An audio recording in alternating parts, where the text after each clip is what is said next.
ताज़ा तरीन वीडियोस के लिए चैनल को सब्सक्राइब करके बेल आइकन और ऑल नोटिफिकेशन पर क्लिक करें ताकि आपको मिले हर अपडेट सबसे पहले।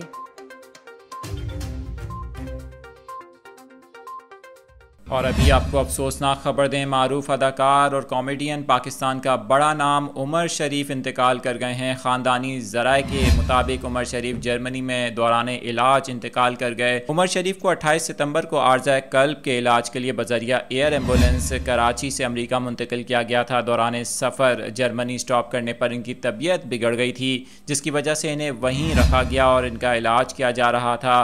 गुज़िश्ता 2 दिन से उमर शरीफ की तबीयत इंतहाई ख़राब बताई जा रही थी और इन्हें नमूनिया भी लाहक हो गया था। इस वक्त ख़ानदानी ज़राए की जानिब से तस्दीक की गई है कि उमर शरीफ इंतकाल कर चुके हैं। सोशल मीडिया पर पूरी दुनिया में जो इनके मद्दाह मौजूद हैं वो इनके बिछड़ने पर अफसरदा हैं और अफसोस का और दुख का इज़हार किया जा रहा है। आपको बताएं कि उमर शरीफ के ख़ानदानी ज़राए ने इस ख़बर की तस्दीक की है कि उमर शरीफ इंतकाल कर चुके हैं।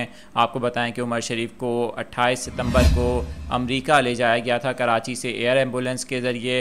अमेरिका ले जाते वक्त भी काफ़ी ज़्यादा इनकी तबीयत ख़राब बताई जा रही थी, लेकिन जब सफ़र के दौरान जर्मनी पहुंचने पर इनकी तबीयत ख़राब हुई तो इन्हें वहीं पर रखा गया, इनका इलाज किया जा रहा था। दूसरी तरफ 2 दिन से ख़बरें सामने आ रही थी कि उमर शरीफ की तबीयत बहुत ज़्यादा ख़राब है और इन्हें नमूनिया भी लाहक हो गया था। इस वक्त ख़ानदानी ज़राए की जानिब से तस्दीक की जा रही है कि उमर शरीफ इंतकाल कर चुके हैं। इस हवाले से वज़ीर आज़म के मावन ख़ुसूसी शहबाज गिल की जानिब से भी ट्वीट की गई है, जिसमें वज़ीर आज़म की तरफ से उमर शरीफ के इंतकाल पर अफसोस का इज़हार किया गया है। दीगर सियासी और समाजी शख्सियात की जानिब से भी उमर शरीफ के इंतकाल पर अफसोस का इज़हार किया जा रहा है।